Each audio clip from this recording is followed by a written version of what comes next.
alien skin tebakkirizibwa wadde okulowooza wadde okukyogerako wadde okweliraanya olubiri lw'emmengo wadde okweyisa wali olubiri lw'emmengo ennaku z'omwezi nga 31. A few moments later. Alien skin. Alien skin.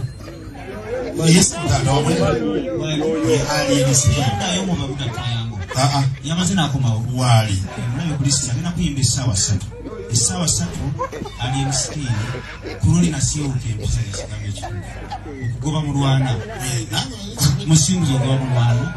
Eno yali sobi yali amugobi naye twabitonda amasipesi. Ensobi tejja mu kubala. Ku mulundi guno agenda kuyimba esawa 3. Yitumusaba kwa tuudde. Esawa kumachaza ki? Ekiro netagera. Nkuuko olunaku lw'enkya saagala ogambe mbu saakugamba. Alien Skin avuddeyo ku official Facebook page ye n'alabula waliwo ebigambo by'ataddeyo nga birabula kati awo simanyi oba ali mu kupromotinga nkuuka oba ddala kituufu kyekigenda okubaayo mu nkuuka. Okutandikira ddala waliwo amawulire agatandise okubeera nga gatambuzibwa ku social media platforms ez'enjawulo nti Alien Skin bagenda beera nga bamukuba obucupa ku nkuuka olunaku olw'enkya. Kijjukire bamukonfamiza okubeera nga y'omu ku bayimbi abagenda okubeera nga baperforminga. Naye waliwo biposti byenzize ndaba waliwo abakubibwa ebikonde gola bali bamukubye ekikonde ng'ali wansi nga bamukubye ye ayimiridde n'agamba nga bataddeko caption egamba nti abo bonna abagenda okasuka obucupa eri Alien Skin nga performinga ekyo kyekigenda obbatuukako. Eyo posti ngirabye ku makya ne sitagiwa budde bwakayitawo actually ziringa nga ddakiika 24 nga Alien Skin amaze okukola official post ku Facebook page ye n'ategeeza eggwanga yawandiisa agamba bafanguni soja mwenna abagenda okubaayo enkya mu nkuuka mubeere we tusobola okubalabira abasigadde munaatusonyiwa.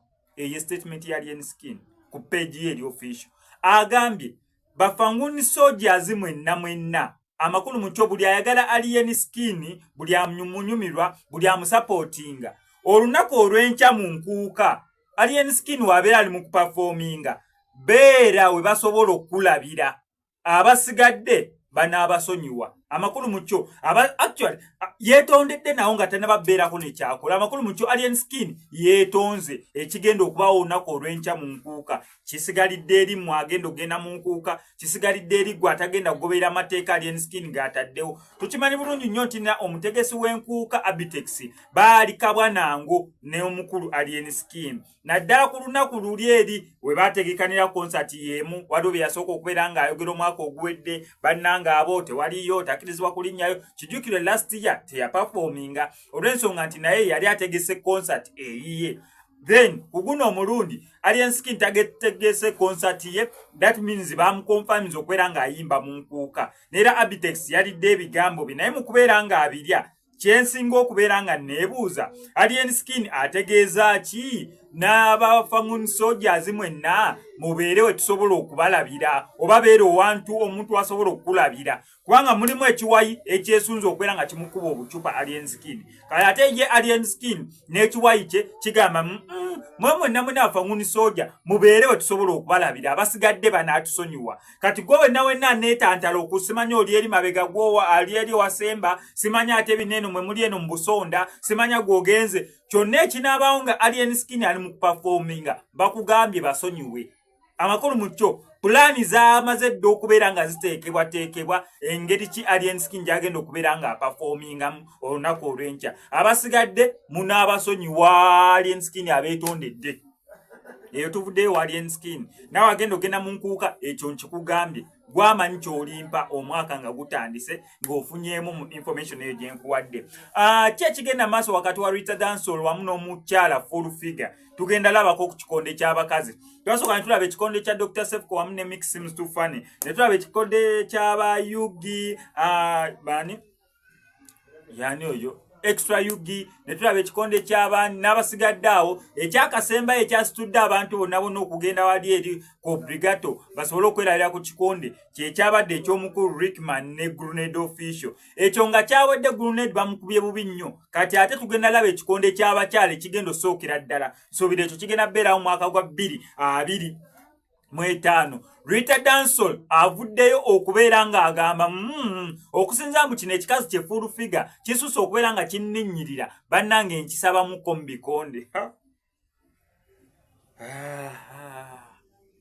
225 awe tulaga 224 wetu tumukomekereza 225 awe tulaga twandirabe ekikonde kya mukyala asookedde ddala n'ekyo kigenda bira wakati wa full figure ne Rita Dansol ate Rita Dansol wakuba full figure tuba tugenda laba ekikonde ndooza kya mukama we Shiba Karungi actually Shiba Karungi asaba Spice Diana kubanga baneno kale full figure tuyinza okugamba akuliridde emyaka naye obvious case tuba tusuubira nti Rita Dansol yaba agenda omukuba ekisooka lwaki Rita Dansol abeera agenda wangula eyo fight awali physically fit amazina gazina 180 zakuba kubuuka kugamba ali physically fit ekitali ku full figure ebeera sure win naye kakati eyisinga ekyo kiba kiwedde bulungi ne tulabayo ko ekikondo kya Spice Diana oba ne Shiba Karungi awo olaba omwaka gwatugenda okutandika masavu yes concert ya Spice Diana ngewedde mu January ne tugenda okulaba awo nga bategese ekikondo wakati wa Shiba Karungi ne Spice Diana kijukire mu luyimba lwa Shiba Karungi lwaliyita batya lulyerirwe yalimu nga akasuka zijjabu nga zikasuka ng'olaba mwali lwakuba ebyo bibeera bya vidiyo okitegera bulungi nnyo kati ne Spice Diana nako ndaba nga kali fiiti kwegamba okitegera kati ekyo ekikonde mazima ga Katonda naye bambi Spice ndabanga omunafu mukko Shiba ayinza okuba Spice mu bikonde disaidi eyo gye mutegedde naye ndabanga Spice omunafu mukko banga Shiba naye ate Shiba naye nakawere yebeera advantage eri Spice Diana Shiba ndabanga ali fit timuka ayinza okugira mu wa Spice ndabanga bamikali soft muko Spice ali soft tufune yani awo kikonde ddala nga kibalansinga bulungi nnyo sindalira sanyu ayinza kwatani Sindi Rema namakula takirimu eyo tayinza jikiriza ani awe tuyinza oteekawo olwo ndi muba planningira bannange muba planningira siri muntu wa violence naye just kati nabanga Sindi yasobola naye Rema namakula ye tumujjeemu Rema namakula Sindi tumuwe kalokasiita Sindi tumuwe kalokasiita wali mu ring abo tewali nobody gambayo Sindi kalokasiita ababira basobola okwemegeyo gundi ewedde kati awaani omulala muyimbi kyawo omulala tuli ku bakyala Spice Diana twamuwadde Shiba eyo naye tugitadde awo katugende mu bajoyiranda tumuwe pinki nako katono kale ne joyiranda mutono naye joyiranda muwanvu muko njagala sooka funira gundi nandolaavu tumuwanta nandolaavu tanyuma mukazi munne nandolaavu tanyuma kuwa mukazi ate siye tumufunira Chris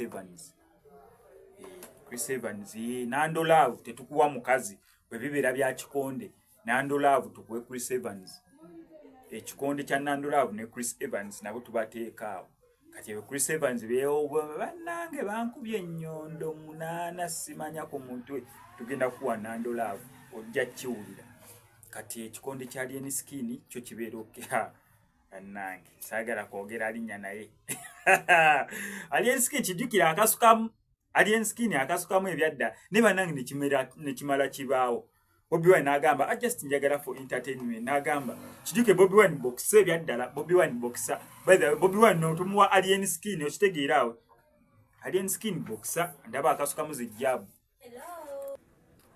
awo omwaka tubeera tugumala bumazi Bobby Wine nakkiriza just bato y'ebikonde ebeerewo ne Alien Skin omwaka awo tuba tugugadde awo tewabeerawo kintu kirala awo oyinza olaba ekyo tukiteekawa Am Stadium ndaba Katini Namboole naye ndaba Mutini Lugogo Cricket Oval naye abeera Mutini tukiteekawa State Square ndaba Watono ekyo ekikonde kibeera kinene mukko tukiteeka mu Rwera abeera atumala tukiteekawo mu Rwera abeera atumala Namboole mutono nena kivubo mutono byonna ebisaawe ndaba bitono Lugogo Cricket Oval naye abeera mutono tukiteeka mu Rwera ne bateeka mu ringi mu Rwera buli omu n'afuna gambu tusize kijjukire Rwera mumanyi mulungi nnyo Lutobazi ne tugenda ne tulaba ekikonde kya Alien Skin ne Bobby Wine. Wano kwa SMX Media ngenda siga nku updates go kyonna okola subscribing nga notification bell ebisigadde obitulekere still tukyagendera ddala maaso n'okubeera nga bambi tunoonya obuyambi bwa mwana muwala ababire Sumaya